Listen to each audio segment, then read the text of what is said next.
a couple people have requested that I make like kind of longer, more just rambling in the background videos, which I think is a solid idea because there are YouTubers I like who I don't like actively watch because they're just talking and it's like not all that stimulating. I mean, call me like a attention span deprived degenerate, but yeah, I don't know. I like to just like put someone in the background and they're just talking, but it doesn't require that much focus. So I thought, why not? Could be worth a shot.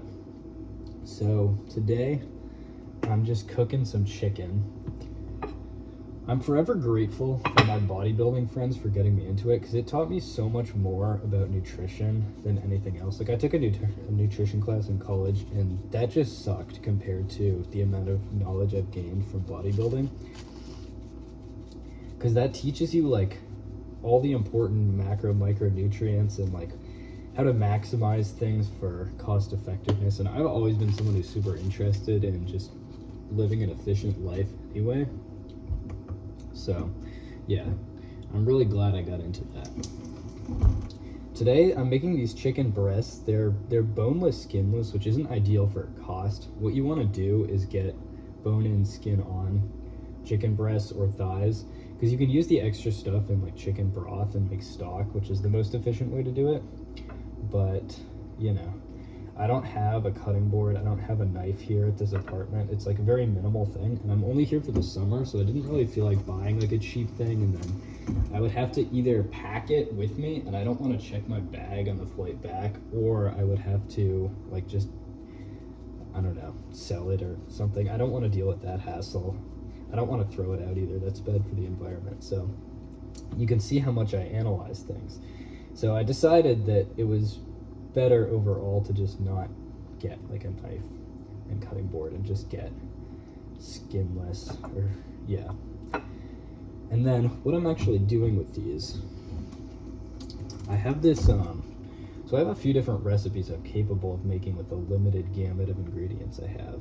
So I've got this blackened seasoning, which is very convenient for making chicken because you don't actually need like, you don't need like any kind of oil. I mean, you need a tiny little bit, but the idea is you burn this seasoning on the surface of the chicken in a frying pan, and it's kind of like a grilled taste because the spices will just like char in a very nice way.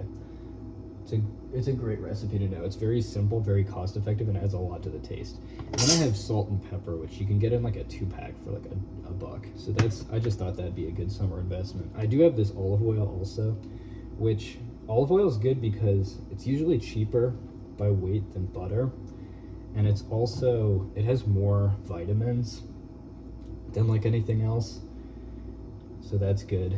And I just like the taste of it in general. You can get it quite cheap also. It like, you don't have to get crazy high quality olive oil. And then yeah, so with the salt and pepper and this, I have like 2 different kinds of chicken I can make, but I'm honestly not someone who really cares about the taste of stuff all that much.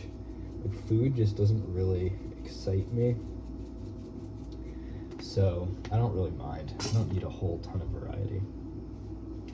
Let me get this going. Actually, I'm gonna add some pepper to this too. Usually I'd be moving faster, but I'm not really in a hurry today. I also might just make a bunch of this because I have like, I want to prep some meals for the coming work week, although I also have Sunday to do that, so I might just make dinner right here. And then another thing to go with this, like, you need your protein, right? That's what chicken is really good for. Chicken's also got good vitamins in it, plus these spices will add a little bit more vitamin. I don't really like, I'm not someone who keeps track specifically of like every vitamin that I need and like fills it in, but generally, like, if you eat a reasonable amount of fruits and vegetables, like, and meat, there's like enough of a spray of vitamins, it'll cover everything. So I don't think about that closely. But yeah, chicken for the protein. And then the other really cheap way to get like, to just survive, I guess, is cereal grains. Like, oats are the best thing per weight for surviving through breakfast if you're on your own and you just need to make it through. I occasionally will buy cereal, but pretty much only grape nut cereal.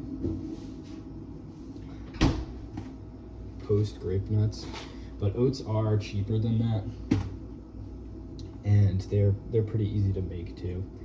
And then another super cost-effective thing is bananas. These are like unbeatable in terms of, I got this 7 banana array for like $1.50, and if you compare the carbs per weight to anything else, this is like getting close to rice. It's just so incredibly efficient to buy bananas. Plus they've got a bunch of vitamins, including potassium, which is harder to get from other things. It's one of the rarer, I think it's an electrolyte actually. But yeah, bananas just rule. And one thing you can do with a banana thing, when you get it, I like to split it apart.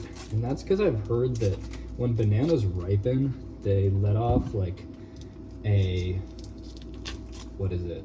Pheromone? No, that's animals. Some kind of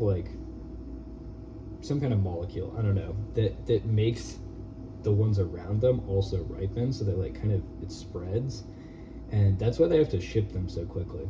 So when I want my bananas to last longer, to like go through the entire week, I'll split up the bunch and then put them all in like different shelves, or at least just like a few feet away from each other. That might just be like pseudoscience, I don't know, someone in the comments can probably tell me, but in my experience that makes the bananas last a little bit longer, especially if you've got a big bunch like that. But yeah, those things, they're pretty much just unbeatable in terms of cost. I worked at a grocery store for a while, and I was always so bored. So I'd like just try to like think about all these price optimizations you can do and just look at the effect of everything. One thing you need to keep in mind that a lot of people don't is unit price, which is like price per weight, because a lot of companies will try to trick you by making their product like look big. Like a Cheerios box looks very big, right? And like comparatively the price for Cheerios isn't that bad. It's like $6 or something. Maybe that's bad for you, but like you look at it next to a smaller cereal like, I don't know, Special K, the box is thinner and it's usually like a little less tall, and that's like the same price. But then if you look at the unit price, it's like, it tells a different story. Cheerios at least. Like if you compare Cheerios to oats or Cheerios to grape nuts, like it's not even close. It's just like because they're very like light. So yeah, look at the price per weight rather than just the price per item, I guess is what I'm trying to say. That was kind of a convoluted description. I don't know if it made sense. But yeah, it's easy to deceive people. Another thing we do at that grocery store is just like try to find the most expensive item per weight. I remember for a long time we thought, because I worked at kind of like a bougie grocery store, it was called City Market, it was like health food and stuff. There were some truffles that were like $700 a pound, but then we found saffron, which is like $17 for like 4 little squares of it, and it was so much that the unit price like just couldn't be fit on the tag, and doing the math, it comes out to like 17 grand per pound or something.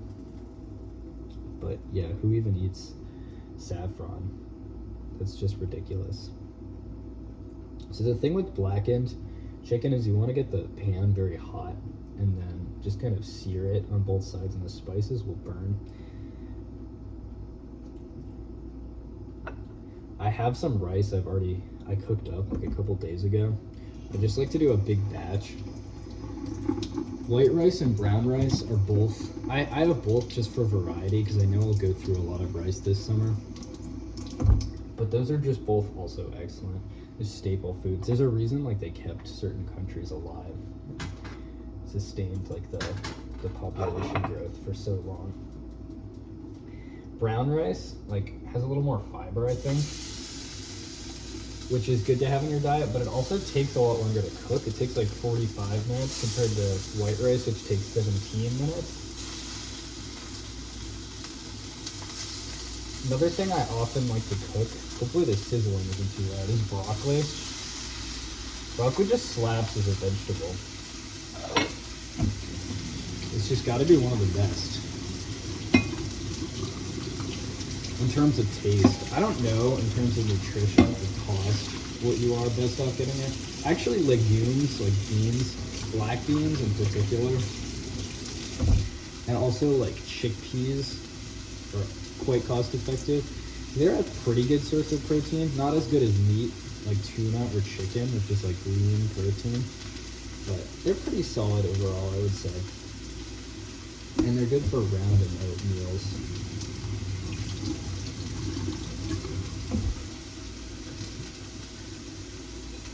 Another one of my favorite vegetables is edamame. Just in terms of taste, green peas are also quite good. I'm not really like a leafy greens kind of guy. Like I'll totally eat them. I have no problem eating basically anything. But it's just like in terms of cost effectiveness and prep, they just like don't appeal to my sensibilities, you know, because like leafy greens, they're so like light and big and like wet. I feel like it's like, first of all, I have to put them in a big bag, and it's like you put a paper towel in there to wick moisture up, and it's like such a headache to deal with all of that. And I don't think they're that cost effective by weight. And then also there's a bunch of science that shows that they lose a ton of their nutritional value in the shipping process because they like decay very quickly. Versus like frozen peas or edamame are just like, this is a big chunky like thick thing. Or same with broccoli. It's like got a lot of like heft and weight to it. This is kind of unscientific, but it's just how I feel about it. And then yeah, if it's frozen, it's going to be preserved a little better in terms of nutrients, I think. And yeah, I don't know. They just don't appeal to me that much.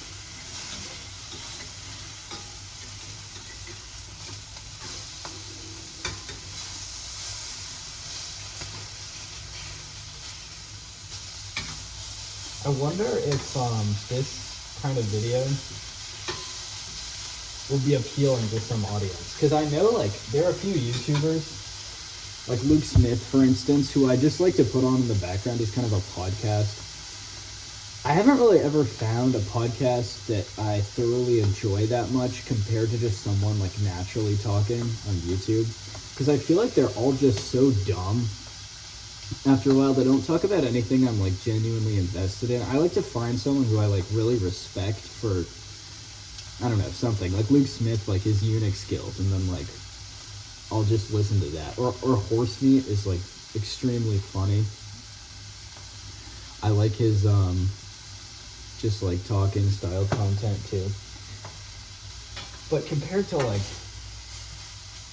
I don't know, I haven't found any good podcasts that I really like, to be honest. And I've tried quite a lot of them on people's recommendations. I listen to a lot of audiobooks too, though. But sometimes you want something that's not so, like, a commitment. Alright, I think this chicken should be about done. You can see it's probably, I don't know if you can see it in the video, it's, like, smoking. The way I check if chicken is done, some people can do it purely by, like, just the color of the juice that comes out of it. But you can tell by the color of the center. That's how I was taught, at least. And it seems pretty tough, so I think that's done.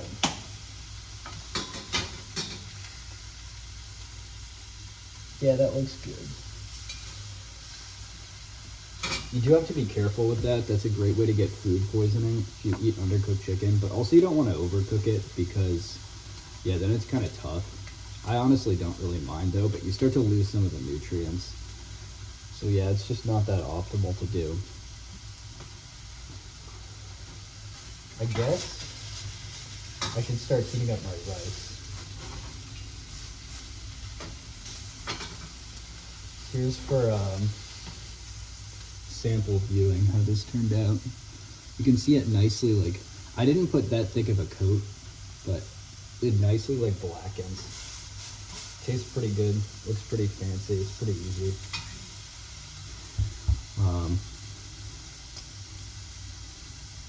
Yeah, that's pretty much it. I guess I'm just gonna heat up my rice and call it a day. No vegetable tonight. I'll just eat a banana in the morning. Maybe drink a little bit of olive oil. You know, olive oil is like one of the best things for you because you also need fats too.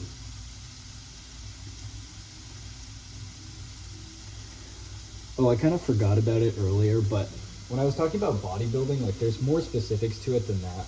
A surprising amount of people don't understand like the fundamentals of nutrition, where like if you're doing exercise that's cardio heavy, you want to eat carbs because like all your energy comes from the glucose through cellular respiration.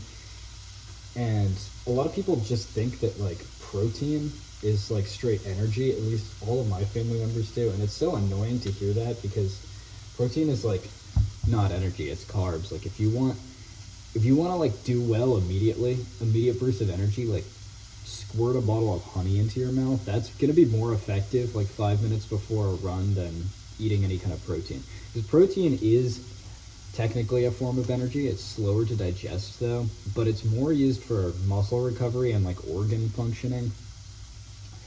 Yeah.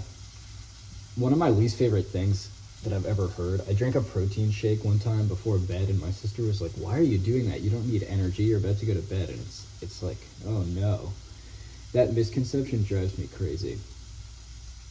But yeah, so if you're lifting a lot, you usually want like a gram to 0.7 of a gram of protein per pound of body weight, which is somewhat hard to hit. You do have to eat kind of a lot. But I don't really try to do that anymore. I'm not all that serious about it. And then just like you want a split of that with carbs and like some fats. And that's how you eat pretty effectively. Yeah, I don't know. Hopefully you guys enjoyed this. I'll do it again if there's demand for it. If not, I might also still do it again because who cares? See you next time.